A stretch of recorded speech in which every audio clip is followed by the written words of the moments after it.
ለኩላሊት በሽታ እንድንጋለጥ የሚያደርጉን 5 አደገኛ ችግሮች። ሰላም፣ ዶክተር ጋሻው ነኝ ከኑቢራ የህክምና ማዕከል የውስጥ ደዌ ስፔሻሊስት ሐኪም። ኩላሊት የሰውነታችን ቆሻሻ ንጥረ ነገሮች በማጥራትና የፈሳሽ መጠንን በመቆጣጠር ለጤናችን ትልቅ ሚና ያለው አካል ነው። ነገር ግን አንዳንድ የአኗኗር ሁኔታዎችና የጤና ችግሮች ለኩላሊት በሽታ ሊያጋልጡን ይችላሉ። ለኩላሊት በሽታ እንድንጋለጥ የሚያደርጉን 5 ዋና ዋና ምክንያቶች።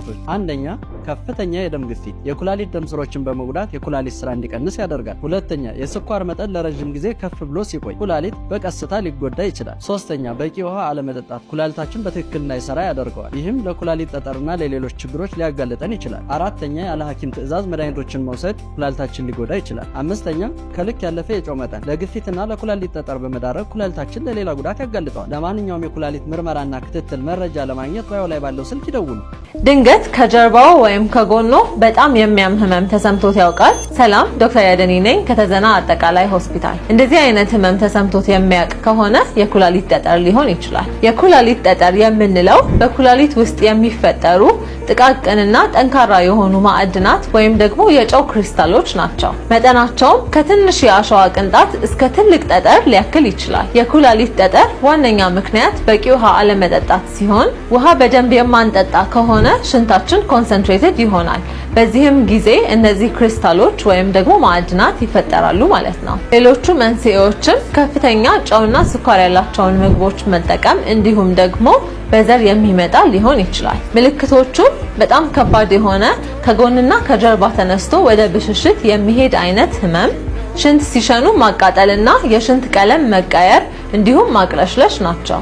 ህመሙንም ለመከላከል በቂ የሆነ ፈሳሽ መውሰድና ጨውና ስኳርን መመጠን ያስፈልገናል። እንደዚህ አይነት ከባድ ህመም ከተሰማው ወዲያውኑ ወደ ሐኪም ቤት በመሄድ የህክምና ባለሙያ ማማከር ያስፈልጋል። ህክምናውን ለማግኘት ባዮ ላይ ባለው ስልክ ይደውሉልን አሊያም በአድራ የኩላሊት ኢንፌክሽን ምልክቶች ምንድናቸው? ሰላም፣ ዶክተር ብሌን ነኝ ከሲኤምሲ አጠቃላይ ሆስፒታል። አንደኛ፣ የወገብ ህመም ካለ ወይንም የጎን ወጋት ካለ። ሁለተኛ፣ የሰውነት ትኩሳት ካለ ወይንም ብርድ ብርድ ማለት ካለ።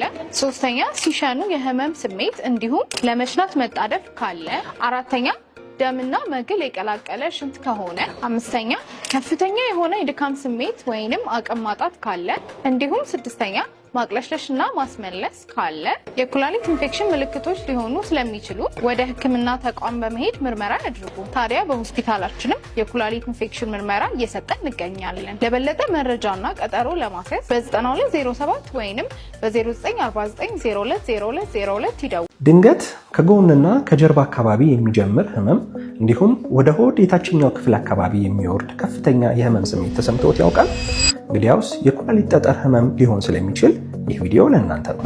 የኩላሊት ጠጠር የሚፈጠረው በሽንታችን ውስጥ የሚገኙ እንደ ካልሲየም እና ኦክዛሌት ያሉ ማዕድናት በሽንት ውስጥ መሟሟት ካልቻሉ ተጠራቅመው ጠጠር ሲሰሩ ነው። ዋና ዋና ምልክቶቹም ከባድ የሆነ የጎን ህመም፣ የሽንት ቀለም ለውጥ መቀየርና ተደጋጋሚ የሆነ የሽንት ቧንቧ ኢንፌክሽን ናቸው። ታዲያ የኩላሊት ጠጠርን እንዴት እንከላከል ብላችሁ ካሰባችሁ በዋናነት በቀን ከ2 እስከ 3 ሊትር የሚሆን በቂ የሆነ ውሃን መውሰድ እንዲሁም የጨው መጠንን መቀነስ፣ ከእንስሳት ተዋጽኦ የሚገኙ ከፍተኛ የፕሮቲን መጠን ያላቸውን ምግቦችን መቀነስ፣ በተጨማሪም ከፍተኛ የሲትሬት መጠን ያላቸውን እንደ ሎሚና ብርቱካን ያሉ ፍራፍሬዎችን ማዘውተር ናቸው። ነገር ግን የኩላሊት ጠጠር ያለበት ከሆነና የህክምና እርዳታ ምክርንም ከፈለጉ በፍቅረ ሰላም አጠቃላይ ሆስፒታል መጥተው የህክምና እርዳታ ማግኘት ይችላሉ። ስሜ ዶክተር ናሆም ኃይለ ሚካኤል ይባላል። በፍቅረ ሰላም አጠቃላይ ሆስፒታል የጠቅላላ ቀዶ ህክምና ስፔሻሊስት ሐኪም ነኝ።